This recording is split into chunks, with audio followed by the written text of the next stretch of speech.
pode estar acreditando que está salvando quem ama, quando, na verdade, está mantendo essa pessoa no mesmo ciclo que destrói vocês dois.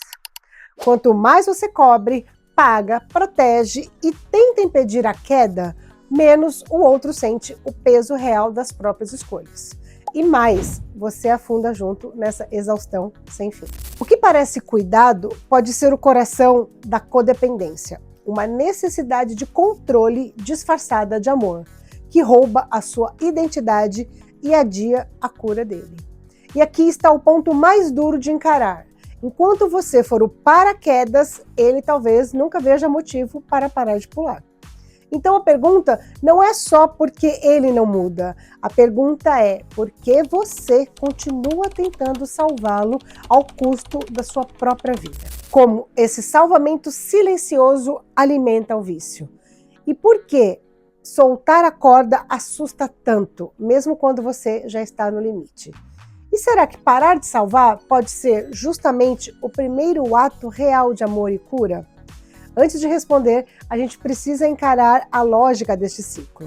E aí, mulher brava, Elisa Fernanda na área para mais um dia de fortalecimento emocional. Você já parou para pensar que talvez o seu maior esforço para salvar quem você ama seja exatamente o que está impedindo dessa pessoa se curar? É uma pergunta que dói, eu sei, mas investigando a fundo a dinâmica das famílias que convivem com o vício, surge um padrão perturbador. Muitas vezes, ao tentar salvar o seu marido ou o seu filho das garras da droga ou do álcool, você acaba se tornando uma peça fundamental na manutenção da doença dele. O que você chama de amor e proteção pode ser, na verdade, o combustível que mantém o ciclo do vício girando sem parar. Hoje nós vamos desmascarar um dos maiores mitos dos relacionamentos afetados pelo vício. A ideia de que o resgate constante é a solução. A tese central que vamos explorar é que esse ato de resgatar é, na verdade, o núcleo duro da codependência. Entender que parar de salvar não é um ato de desamor, mas sim um ato de coragem extrema, é o primeiro passo para a liberdade de vocês dois. Muitas vezes, o salvamento é uma forma de controle disfarçada de cuidado. Uma tentativa desesperada de evitar que o outro sofra as consequências que ele mesmo plantou. O problema é que enquanto você for o paraquedas, ele nunca vai sentir a necessidade de parar de pular deste abismo. Investigar por que você sente essa necessidade compulsiva de salvar é olhar para dentro de uma ferida que muitas vezes começou muito antes do vício dele. É um erro silencioso que anula a sua identidade e te prende em uma corrente invisível de sofrimento e exaustão. Neste vídeo, nós vamos dissecar cada camada deste ciclo. Vamos entender por que você salva, quais são os impactos devastadores que isso causa na sua saúde mental e, o mais importante, como soltar essa corda finalmente para que a vida de ambos possa tomar um rumo de cura real. Prepare-se, porque hoje vamos cortar os fios que te mantêm presa a este papel de salvadora. Vamos falar do ciclo do salvamento. Para começarmos a nossa investigação, precisamos definir com clareza o que significa na prática esse salvar que tanto adoece as famílias. Salvar no contexto da codependência é um ato sistemático de assumir responsabilidades e consequências que pertencem exclusivamente ao outro. É quando você paga as dívidas de droga para que ele não seja ameaçado, quando você liga para o chefe dele inventando uma gripe para justificar uma ausência ou uma ressaca, ou quando você passa a madrugada escondendo garrafas pela casa para evitar que ele beba ainda mais. Ao fazer isso, você está intervindo entre o dependente e a realidade das escolhas dele, criando uma bolha de proteção artificial que impede o confronto com a verdade. E esse comportamento de resgate, ele é o núcleo da codependência, porque ele retira do outro a dignidade de enfrentar o próprio destino. Quando você assume o fardo que é dele, você está enviando uma mensagem silenciosa de que ele não é capaz de lidar com a própria vida.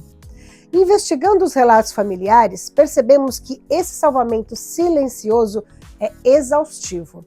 Ele consome tempo, dinheiro e energia vital da mulher, que passa a viver em função de apagar os incêndios causados pelo comportamento do adicto. Você deixa de ser uma parceira ou uma mãe para se tornar uma gestora de crises em tempo integral. Mas por que esse salvamento é tão perigoso? A resposta é simples e cruel. Ele alimenta o vício.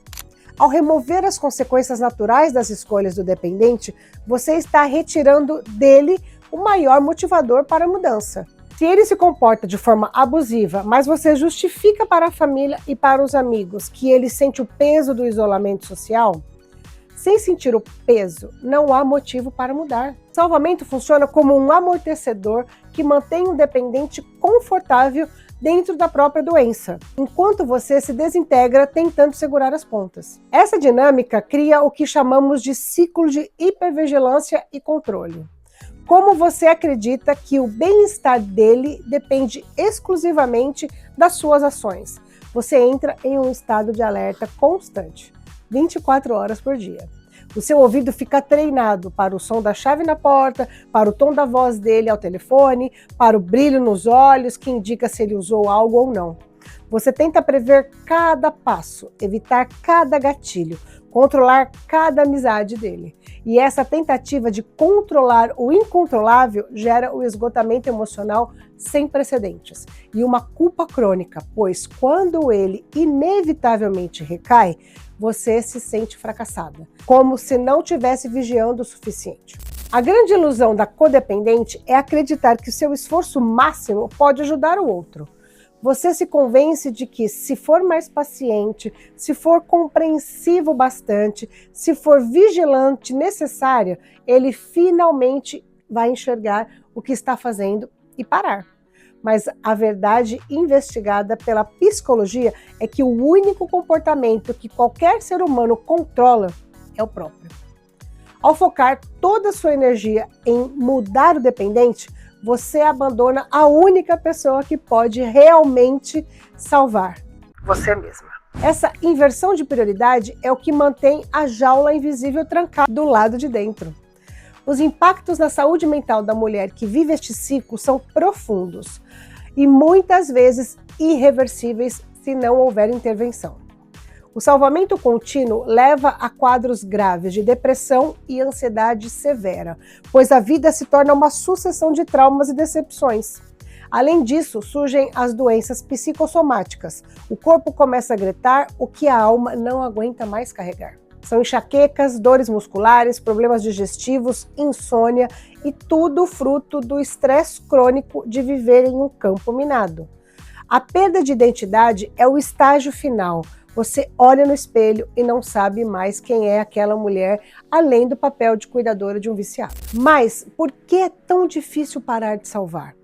Porque, mesmo exausta, você continua soltando paraquedas para ele. Entendendo as raízes desse padrão, encontramos o medo profundo do abandono e a culpa devastadora por deixar o outro cair. Muitas codependentes têm uma necessidade doentia de serem necessárias. Elas sentem que o seu valor pessoal está atrelado à capacidade de cuidar e resolver problemas dos outros. Muitas vezes esse padrão foi moldado em traumas da infância, em ambientes onde a criança precisou ser o adulto da casa, ou o amor era condicionado com um ótimo desempenho e ao cuidado com os pais. E essa necessidade de ser necessária cria uma simbiose trágica. O dependente precisa de alguém que limpe a sujeira, e a codependente precisa ser este alguém que precisa limpar para se sentir importante. É um pacto inconsciente de autodestruição. A culpa de deixar cair é alimentada pela manipulação do próprio adicto, que aprende a usar a fragilidade emocional da mulher para garantir que o salvamento nunca pare. Ele sabe que, se disser que você é a única que me entende, você vai sentir na obrigação de continuar carregando o peso dele, mesmo que isso te custe a sua própria vida. A hipervigilância constante também funciona como uma droga para a mulher. O pico de adrenalina durante uma crise e o alívio momentâneo quando essa crise passa criam um ciclo de dependência emocional tão forte quanto um vício químico. Você fica viciada no caos, porque o caos é o único lugar onde você sabe operar. Fora do caos, você se sente vazia e sem propósito. Por isso, parar de salvar exige um processo de desintoxicação emocional, que é doloroso e assustador, pois obriga a mulher a olhar para o próprio vazio que ela tentou preencher cuidando do outro. Investigando os dados sobre recuperação, percebemos que o salvamento é o maior inimigo da sobriedade. Enquanto houver alguém facilitando a vida do dependente, a negação dele permanecerá intacta. E ele não precisa de ajuda, porque ele não tem problemas.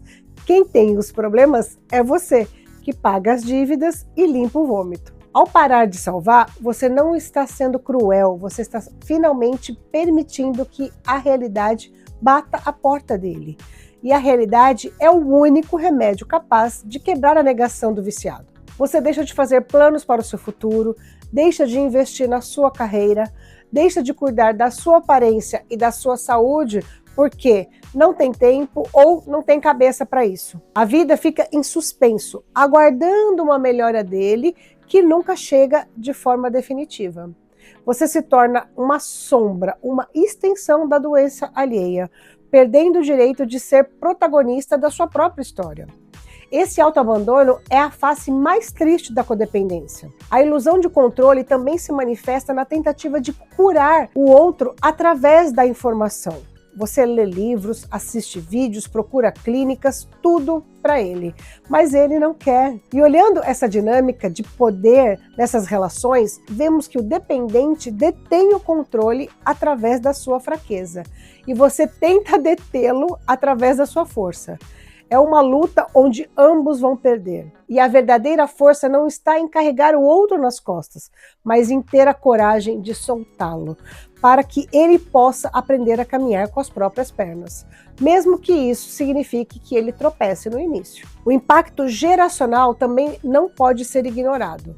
Filhos que crescem vendo a mãe se anular para salvar o pai viciado aprendem que o amor é sacrifício, controle e sofrimento. Eles herdam o padrão de hipervigilância e a dificuldade de estabelecer limites saudáveis. Ao continuar salvando, você está ensinando para as próximas gerações que a doença é o centro da família. E quebrar o ciclo de salvamento é, portanto, um ato de proteção para os seus filhos e netos, impedindo que essa corrente da codependência continue se arrastando pela história da sua família. Por fim, precisamos falar sobre o medo que vai acontecer se você parar. E se ele morrer? E se ele for preso? Esses medos são reais, mas olhando clinicamente, isso mostra que continuar salvando não garante que nada disso aconteça. Na verdade, muitas vezes apenas adia o inevitável, enquanto destrói você no processo. Você não tem o poder de vida ou de morte sobre ninguém. E ao assumir essa responsabilidade divina, você se esmaga sob um peso que nenhum ser humano foi feito para carregar. Soltar a corda é aceitar a sua humanidade e a dele. O desapego saudável. A saída dessa jaula emocional passa obrigatoriamente pelo conceito do desapego saudável, tão defendido por Mallory Beaton. Desapego não significa deixar de amar, ser fria ou abandonar a pessoa à própria sorte de forma cruel. Pelo contrário, o desapego é um ato de coragem profunda, que consiste em devolver ao outro a dignidade de enfrentar as próprias consequências das suas escolhas. É retirar as mãos do controle e permitir que a vida siga no seu curso natural. Quando você desapega, você para de tentar ser o paraquedas e permite que o dependente sinta o chão. Pois é, apenas no impacto com o chão que muitos encontram o impulso para subir. Analisando esses processos de recuperação, descobrimos que o gatilho para a mudança real raramente vem do conselho amoroso ou da vigilância constante. O verdadeiro gatilho acontece quando o familiar interrompe o ciclo do salvamento e do controle. Quando o dependente percebe que ninguém vai pagar a conta, ninguém vai mentir por ele, ninguém mais vai limpar a sua bagunça, ele é forçado a encarar a realidade nua e crua desse vício. Esse confronto com a verdade é, muitas vezes, o que o dispara a buscar voluntariamente por tratamento. Ao soltar a corda, você está paradoxalmente oferecendo a ele a maior chance de cura que ele já teve. O foco, a partir de agora, deve ser redirecionado radicalmente. Toda a sua energia que você gastava tentando salvar o outro deve ser usado para salvar a si mesma. Isso significa investir no autocuidado, recuperar a sua identidade perdida e tratar a sua própria saúde mental e emocional. Buscar grupos de apoio, terapia, retomar projetos pessoais não é egoísmo, é a única forma de quebrar as correntes da codependência. Ao recuperar a sua vida, você se torna um modelo de saúde e não mais a cúmplice de uma doença. A sua cura é prioridade absoluta, independentemente da escolha que o outro fizer. Chegamos ao ponto crucial da nossa jornada de hoje. Parar de salvar não é um ato de abandono, é um ato de libertação para ambos. Enquanto você estiver segurando essa corda com todas as suas forças, tentando impedir que o outro caia, você também está presa, impedida de caminhar e viver a sua própria vida.